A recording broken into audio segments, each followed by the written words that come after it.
ہر صحابی نبی جنتی جنتی ہر صحابی نبی جنتی جنتی ہر صحابی نبی جنتی جنتی ہر صحابی نبی جنتی جنتی ہر صحابی نبی جنتی جنتی نحمده ونصلي على رسوله الكريم أما بعد فأعوذ بالله من الشيطان الرجيم بسم الله الرحمن الرحيم وإذا قيل لهم آمنوا كما آمن الناس قالوا أنؤمن كما آمن السفهاء ألا إنهم هم السفهاء ولكن لا يعلمون صدق الله العظيم۔ اللہ رب ذوالجلال کا سب سے پہلے ہم شکر ادا کرتے ہیں کہ اس نے ہمیں صحابہ کے تقدس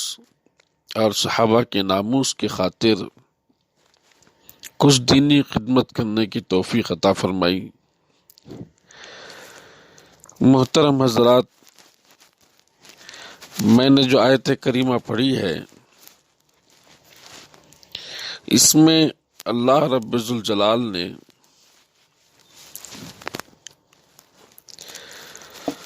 یہ ڈکلیئر کر دیا کہ صحیح ایمان کا معیار صرف صحابہ کا ہو سکتا ہے اور کسی کا نہیں۔ حضرت مفتی شفیع صاحب رحمۃ اللہ علیہ اس آیت کی تفسیر میں فرماتے ہیں صحیح ایمان کا ایک معیار رکھا گیا ہے کہ آمنو کما آمن الناس، یعنی ایمان لاؤ جیسے ایمان لائے اور لوگ۔ اس میں لفظ ناس سے مراد باتفاق مفسرین صحابہ کرام ہیں، کیونکہ وہی حضرات ہیں جو نزول قرآن کے وقت ایمان لائے تھے کہ اللہ تعالیٰ کے نزدیک صرف وہی ایمان معتبر ہے جو صحابہ اکرام رضوان اللہ علیہ مجمعین کے ایمان کی طرح ہو۔ جن چیزوں میں جس کیفیت کے ساتھ ان کا ایمان ہے اسی طرح کا ایمان دوسروں کا ہوگا تو ایمان کہا جائے گا، ورنہ نہیں۔ اس سے معلوم ہوا کہ صحابہ اکرام کا ایمان ایک کسوٹی ہے جس پر باقی ساری امت کے ایمان کو پرکھا جائے گا۔ جو اس کسوٹی پر صحیح نہ ہو اس کو شرعاً ایمان اور ایسا کرنے والے کو مومن نہ کہا جائے گا۔ اس کے خلاف کوئی عقیدہ اور عمل خواہ ظاہر میں کتنا ہی اچھا نظر آئے اور کتنی ہی نیک نیتی سے کیا جائے، اللہ کے نزدیک ایمان معتبر نہیں۔ ان لوگوں نے صحابہ اکرام کو سفہا یعنی بے وقوف کہا، اور یہی ہر زمانے کے گمراہوں کا طریقہ رہا ہے کہ جو ان کو صحیح راہ بتلائے اس کو بے وقوف جاہل قرار دیتے ہیں، مگر قرآن کریم نے بتلا دیا کہ در حقیقت وہ خود ہی بے وقوف ہیں کہ ایسی کھلی نشانیوں پر ایمان نہیں رکھتے۔ یہ معارف القرآن کی عبارت ہے جو سورہ بقرہ کے تفسیر میں لکھا ہے، یہ جلد نمبر 1 صفحہ نمبر 125 ہے۔ اس اقتباس میں 3 چیزوں کی طرف آپ کی توجہ مبذول کرانا چاہتا ہوں کہ اس آیت کے ذیل میں حضرت مفتی اعظم مفتی شفیع رحمہ اللہ نے فرمایا کہ صحیح ایمان کا ایک معیار ہے، وہ معیار، اور اس آیت میں جو الناس کا جو معیار ہے آمن الناس باتفاق مفسرین صحابہ کرام ہیں۔ اور دوسری چیز کہ منافقین صحابہ اکرام کو سفہا یعنی بیوقوف کہا کرتے تھے، تو اللہ رب ذوالجلال نے کہا کہ جو صحابہ کو بے وقوف کہے وہی سب سے بڑا بے وقوف ہے۔ جو صحابہ پر کیچڑ اچھالے اسی پر پوری دنیا کیچڑ اچھالے گی، اور آخرت میں اس کے انجام کا اللہ ہی اس کے ساتھ خیر کا معاملہ فرمائے۔ اور آگے حضرت تیسری چیز کی طرف جو توجہ مبذول کرانی ہے کہ یہی ہر زمانے کے گمراہوں کا طریقہ رہا ہے کہ جو بھی گمراہ ہوتے ہیں وہ سب سے پہلے صحابہ اکرام پر کیچڑ اچھالتے ہیں۔ اس آیت کے ذیل میں یہ 3 باتوں پر آپ کی توجہ مبذول کرانا مقصود تھا۔ دوسری آیت ہے فَإِنْ آمَنُوا بِمِثْلِ مَا آمَنْتُمْ بِهِ فَقَدِ اهْتَدَوْا، کہ سو اگر وہ بھی ایمان لاویں جس طرح تم ایمان لائے تو ہدایت پائی انہوں نے بھی۔ یہ آیت کا حضرت شیخ الہند کا ترجمہ ہے۔ حضرت تھانوی رحمۃ اللہ علیہ اس کا ترجمہ فرماتے ہیں، اسی طریق سے ایمان لے آویں جس طریق سے تم ایمان لائے ہو، تب تو وہ بھی راہ حق پر لگ جاویں گے، اور اگر وہ اس سے روگردانی کرے تو تم ان کی روگردانی سے کچھ تعجب نہ کرو۔ تو میرے عزیز دوستوں اور بزرگوں، اس آیت کے ذیل میں حضرت مفتی شفیع صاحب رحمۃ اللہ علیہ فرماتے ہیں کہ آمنتم کے مخاطب رسول کریم صلی اللہ علیہ وسلم اور صحابہ اکرام ہیں۔ اس آیت میں ان کے ایمان کو ایک مثالی نمونہ قرار دے کر حکم دیا گیا ہے کہ اللہ کے نزدیک مقبول و معتبر صرف اس طرح کا ایمان ہے جو رسول اللہ صلی اللہ علیہ وسلم اور صحابہ نے اختیار فرمایا۔ جو اعتقاد اس سے سرم و مختلف ہو اللہ کے نزدیک مقبول نہیں۔ پھر آگے فرماتے ہیں توضیح اس کی یہ ہے کہ جتنی چیزوں پر یہ حضرات ایمان لائے ان میں کوئی کمی زیادتی نہ ہو، اور جس طرح اخلاص کے ساتھ ایمان لائے اس میں کوئی فرق نہ آئے کہ وہ نفاق میں داخل ہے۔ اور اللہ تعالیٰ کی ذات و صفات، فرشتے اور انبیاء و رسول، آسمانی کتابیں اور ان کی تعلیمات کے متعلق جو ایمان و اعتقاد رسول اللہ صلی اللہ علیہ وسلم نے اختیار کیا وہی اللہ کے نزدیک مقبول ہے۔ اس کے خلاف اس میں کوئی تعویل کرنا یا کوئی دوسرے معنی مراد لینا اللہ کے نزدیک مردود ہے۔ فرشتے اور انبیاء و رسول کے لیے جو مقام آپ کے قول و عمل سے واضح ہے ان سے ان کو گھٹانا یا بڑھانا ایمان کے منافی ہے۔ اس توضیح سے ان تمام باطل فرقوں کے ایمان کا خلل واضح ہو گیا جو ایمان کے دعوے دار ہیں مگر حقیقت ایمان سے بے بہرہ ہیں، کیونکہ زبانی دعویٰ ایمان کا تو بت پرست بھی، مشرکین بھی کرتے تھے اور یہود و نصارہ بھی، اور ہر زمانے میں زندیق و ملحد بھی، مگر چونکہ ان کا ایمان اللہ پر، اس کے رسولوں پر اور فرشتوں پر اور یوم قیامت وغیرہ پر اس طرح کا نہیں تھا جیسا رسول اللہ صلی اللہ علیہ وسلم کا ہے، اس لیے وہ اللہ کے نزدیک مردود و نامقبول ہوا۔ اس توضیح میں آپ حضرات کی توجہ دو چیزوں کی طرف دلانا چاہتا ہوں کہ سب سے پہلے ہے فَإِنْ آمَنُوا بِمِثْلِ مَا آمَنْتُمْ بِهِ، آمنتم کا خطاب جو اللہ نے قرآن کریم میں فرمایا یہ بھی بے اتفاق مفسرین رسول اللہ صلی اللہ علیہ وسلم اور صحابہ اکرام ہیں جن کو مثالی نمونہ قرار دیا ہے۔ دوسری بات یہ ہے کہ زبانی دعویٰ ایمان کا تو سب لوگ کرتے ہیں، لیکن ایمان وہی معتبر ہے جو رسول اللہ صلی اللہ علیہ وسلم نے پیش فرمایا، اور وہ ہے جس پر صحابہ اکرام رضوان اللہ علیہ مجمعین کی جماعت نے عمل کر کے دکھایا۔ یہ دو آیتیں تھیں۔ ایک تیسری آیت بھی آپ حضرات کی خدمت میں رکھ دینا چاہتا ہوں، لقد رضی اللہ عن المؤمنین اذ یبایعونک تحت الشجرہ۔ اس آیت کے ذیل میں حضرت مفتی شفیع صاحب رحمہ اللہ نے ایک عنوان قائم فرمایا ہے، صحابہ اکرام پر طعن و تشنیع اور ان کی لغزشوں میں غور و بحث اس آیت کے خلاف ہے۔ آگے وہ لکھتے ہیں کہ تفسیر مظہری میں فرمایا کہ جن خیار امت کے متعلق اللہ تعالی نے غفران و مغفرت کا یہ اعلان فرما دیا ہے، اگر اس سے کوئی لغزش یا گناہ ہوا بھی ہے تو یہ آیت اس کی معافی کا اعلان ہے۔ پھر ان کے ایسے معاملات کو جو مستحسن نہیں ہیں غور و فکر اور بحث و مباحثہ کا میدان بنانا بدبختی اور بظاہر اس آیت کے مخالف ہے۔ یہ آیت روافض کے قول کی واضح تردید ہے جو ابو بکر و عمر رضی اللہ عنہ اور دوسرے صحابہ پر کفر و نفاق کے الزام لگاتے ہیں۔ تو میرے بھائیوں، اس آیت میں تین چیزیں قابل غور ہیں کہ پہلی چیز یہ ہے کہ اللہ نے ان پر رضامندی کا اعلان فرما دیا، مغفرت کا اعلان فرما دیا صحابہ کی جماعت پر۔ تو یہ معافی کا اعلان جب ہے تو جو معاملات ان کے مستحسن نہیں ہیں ان کو بحث و مباحثہ کا موضوع بنانا بدبختی ہے۔ دوسری بات یہ ہے کہ یہ آیت روافض کے واضح قول کی تردید ہے۔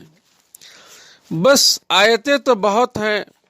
بے شمار ہیں، میں نے صرف ان 3 آیتوں کا انتخاب کیا تھا کیونکہ وہ تین آیات عموماً علماء اکرام جن آیتوں سے استدلال کرتے ہیں ان آیتوں سے یہ 3 آیتیں مختلف ہیں۔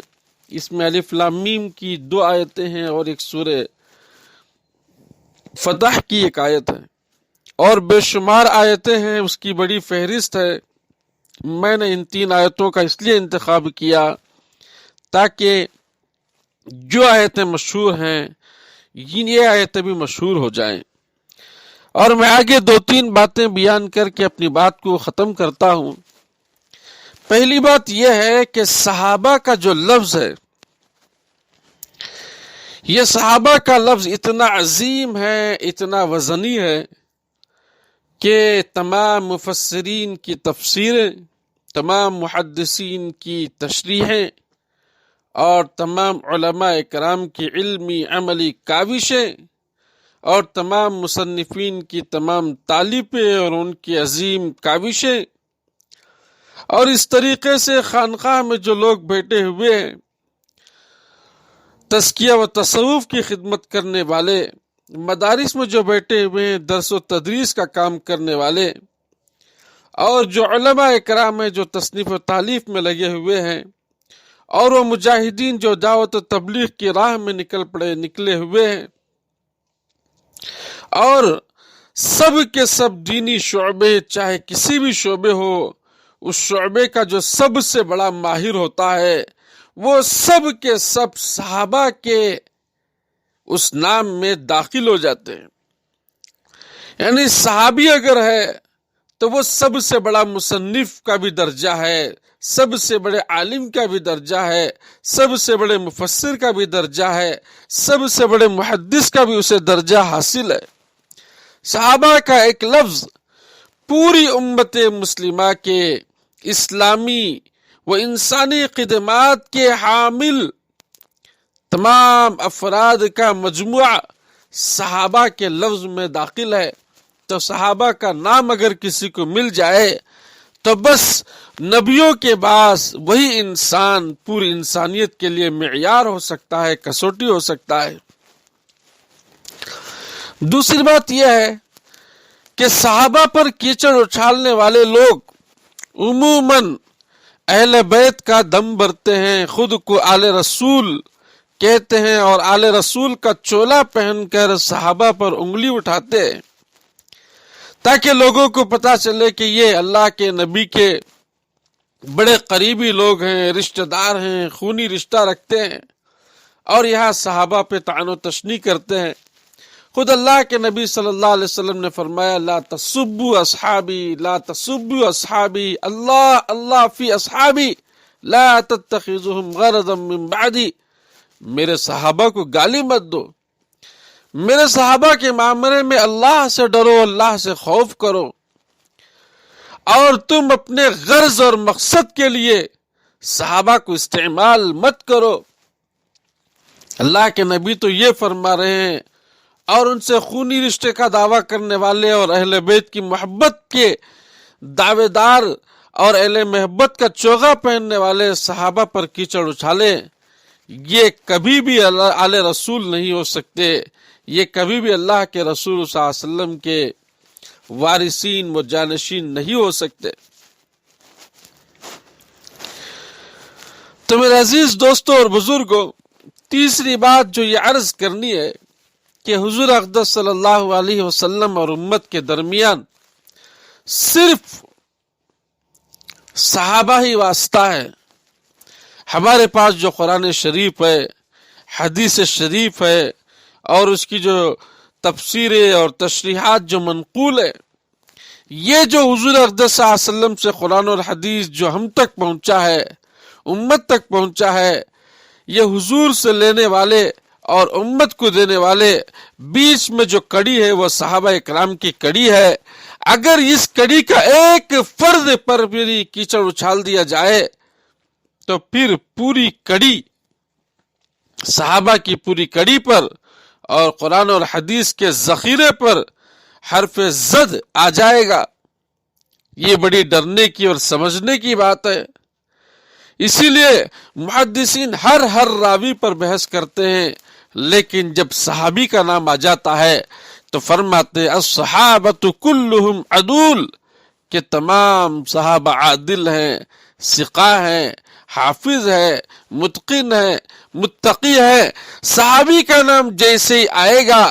تو یہ اصحاب جرح و تعدیل کا قلم اور ان کی زبان سب وہیں پہ رک جاتی ہے اور سب ایک لفظ سے کہتے ہیں صحابۃ کلہم عدول، کہ صحابہ سب کے سب عادل ثقہ ہیں، ان پہ انگلی اٹھانے والا جہنمی ہے، ان پہ انگلی اٹھانے والا لعنتی اور ملعون ہے، ان پہ کوئی انگلی نہیں اٹھا سکتا۔ تو میرے عزیز دوستوں اور بزرگوں، یہ جو امت اور نبی کے درمیان کی جو کڑی ہے اور جو سیڑھی ہے، جو ذریعہ اور واسطہ ہے، یہ صحابہ ہیں۔ ان پر انگلی اٹھانے والا خبیث اور ملعون ہی ہو سکتا ہے اور کوئی نہیں۔ حضرت عبداللہ ابن مبارک رحمہ اللہ سے کسی نے پوچھا کہ حضرت عمر بن عبدالعزیز، جن کو عمر ثانی کہتے ہیں، وہ افضل ہیں یا حضرت معاویہ رضی اللہ عنہ افضل ہیں؟ تو فرمایا کہ حضرت امیر معاویہ رضی اللہ تعالیٰ عنہ کے گھوڑے کے ناک کے دھاگے میں جو دھول ہے، اس دھول کے برابر بھی حضرت عمر بن عبدالعزیز جیسا عالی درجے کا خلیفہ نہیں ہو سکتا۔ آگے میں اور ایک دو باتیں بیان کر کے اپنی بات کو ختم کرتا ہوں۔ تلک امت قد خلت لها ما کسبت وَلَكُمْ مَا كَسَبْتُمْ وَلَا تُسْأَلُونَ عَمَّا كَانُوا يَعْمَلُونَ، کہ وہ امت تھی جو گزر گئی، ان کے نیکیاں ان کے ساتھ، ان کے برائیاں ان کے ساتھ، ان کی نیکیاں ان کے ساتھ ہیں، ان کے کیے ہوئے کام ان کے ساتھ ہیں، اور تمہارے کیے ہوئے کام تمہارے ساتھ ہیں، تمہاری برائیاں تمہارے ساتھ ہیں، تمہاری نیکیاں تمہارے ساتھ ہیں۔ وَلَا تُسْأَلُونَ عَمَّا كَانُوا يَعْمَلُونَ، کہ تمہیں قیامت میں جواب دینے کی ضرورت نہیں ہے کہ فلاں نے پہلے کیا کیا، فلاں نے پہلے کیا کیا، فلاں نے پہلے کیا کیا۔ یہ بحثی فضول ہے کہ ہم ماضی میں اور گزرے ہوئے کسی آدمی پر انگلی اٹھائے، اور خصوصاً صحابہ کرام پر انگلی اٹھانا تو اپنی آخرت کو اور اپنی عاقبت کو خراب کرنے کے مترادف ہے۔ آخری آیت ہے وَلَا تَزِرُ وَازِرَةٌ وِزْرَ أُخْرَى، کہ ایک بندہ دوسرے کے بوجھ کو نہیں اٹھائے گا۔ عَلَيْكُمْ أَنفُسَكُمْ، اور تمہاری فکر تم پر لازم ہے کہ تم فلاں اور فلاں کی فکر میں نہ پڑو۔ تو میرے عزیز دوستوں اور بزرگوں، اور بھی غم زمانے میں محبت کے سوا صحابہ اکرام سے متعلق غیر مخلدین، مولانا مودودی صاحب اور شیعہ لوگوں کی زبان درازیہ تو مشہور ہے، مگر کبھی اہل سنت میں سے کسی نے صحابہ کی گستاخی کی ہو یہ ہمیں یاد نہیں ہے۔ مگر ایک عالم دین صاحب جنہوں نے پہلے حضرت امیر معاویہ رضی اللہ عنہ کی شان اقدس میں گستاخی کی، پھر چند مہینوں کے بعد حضرت ابو ہریرہ رضی اللہ عنہ کے بارے میں زبان درازی کی، علمان والحفیظ، مگر یہ بات مجھے آج تک سمجھ نہیں آئی کہ مولانا کو آج کے دور حکومت میں، جہاں فرقہ پرستوں کی حکومت ایوان بالا اور ایوان زرری میں پنجے گاڑ چکی ہے، عدالت مسلم مخالف اور عوام مخالف فیصلے بلکہ قانون کا سہارا لے کر انصاف کا گلا گھونٹا جا رہا ہے، ایڈمنسٹریٹی سمویدھان کو لاگو کرنے کی بجائے منوج سمرتی کو چور دروازے سے لاگو کرنے کی فکر کر رہی ہے، اور میڈیا سچائی دکھانے اور عوام الناس میں بیداری لانے کا کام چھوڑ کر اناب و شناب جھگڑوں اور فضول مسائل میں الجھانے کا کام کر رہی ہے، اور سمویدھان کا برسر عام جنازہ نکالا جا رہا ہے۔ انصاف کی جگہ ظلم و ستم کا بازار گرم ہے، آزادی کی جگہ خوف کا ماحول قائم کیا جا رہا ہے، بھائی چارے کی جگہ نفرت، عداوت، ذاتی واد، زبانوں کے جھگڑے، قدرتی وسائل میں ریاستوں کی اجارہ داریاں جیسے اخوت کے منافی کام کی ترکیبیں اور ترغیبیں دی جا رہی ہیں۔ برابری کی جگہ ورن سسٹم، ذاتی واد، اونچ نیچ، چھوت چھات کا بول بالا ہونے جا رہا ہے، اور 2020 کی تعلیمی پالیسی نے تو ان تمام خباثتوں کا، ان تمام کارستانیوں کا ریکارڈ ہی توڑ چکا ہے۔ ملک میں روز بروز جرائم میں اضافہ ہو رہا ہے۔ جرائم کو روکنے میں حکومت بھی ناکام ہے، پولیس بھی ناکام ہے، مجسٹریٹ بھی ناکام ہے۔ یہ سب ذمہ دار لوگ ناکام ہو چکے ہیں، اور عوام الناس کو کشمیر کا مسئلہ، نوٹ بندی کی مصیبت، جی ایس ٹی کا عذاب، کورونا کا قہر، لاک ڈاؤن کی مصیبتوں میں الجھایا جا رہا ہے، اور پارلیمنٹ میں بنیا پسند غریب شکن پالیسیوں کو قانون بنایا جا رہا ہے۔ جرائم کی بات کرے تو عصمت ریزیہ، موب لنچنگ، فوجی اور پولیس جوانوں کا قتل، صحافیوں کا قتل، شہریت ترمیمی بل جیسے سمویدھان ویرودھی قانون پر احتجاج کرنے والوں کو دلی فساد سے، فلاں فساد سے جوڑ کر جھوٹے مقدمے پھنسانے کی کوششیں ہو رہی ہیں۔ امن کے نام سے، گورننس کے نام پر اختیارات کا غلط استعمال ہو رہا ہے۔ بیما کورے گاؤں کے امن پسند پروگرام کو شر پسندوں کی شرارت سے بگاڑنے کے بعد وہاں موجود امن پسند شرکا کو اس فساد سے جوڑا جا رہا ہے۔ کارپوریٹ لٹوروں کے قرضے معاف کر کے ان کو ملک کے باہر بھیجا جا رہا ہے۔ کسانوں کو اور ان کی زمینوں کو بنیا برہمن کے جھولی میں ڈالا جا رہا ہے۔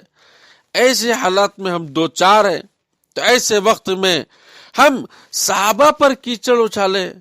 ان کے لیے ہم زبان درازی کریں، اتنی فرصت کہاں مل گئی؟ یہی پریشانی کیا کم تھی کہ ملک کی عوام 6643 ذاتیوں میں بانٹی جا چکی ہیں، اور ہم لوگ ہیں کہ مسلمانوں میں بٹوارے کا کام کر رہے ہیں، گڑے مردے اکھاڑ رہے ہیں۔ تو میری گزارش ہے کہ صحابہ کرام پر کیچڑ اچھالنا بند کریں، ملک کے مسائل کے لیے، قوم کے مسائل کے لیے، ملی مسائل کے لیے، سماجی خدمات کے لیے آگے آئیں اور قوم کی خدمت کے لیے کچھ کریں۔ ایک شعر پر میں اپنی بات کو ختم کرتا ہوں۔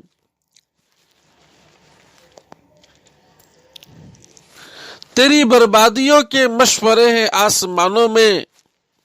تیری بربادیوں کے مشورے ہیں آسمانوں میں، وآخر دعوانا ان الحمد للہ رب العالمین۔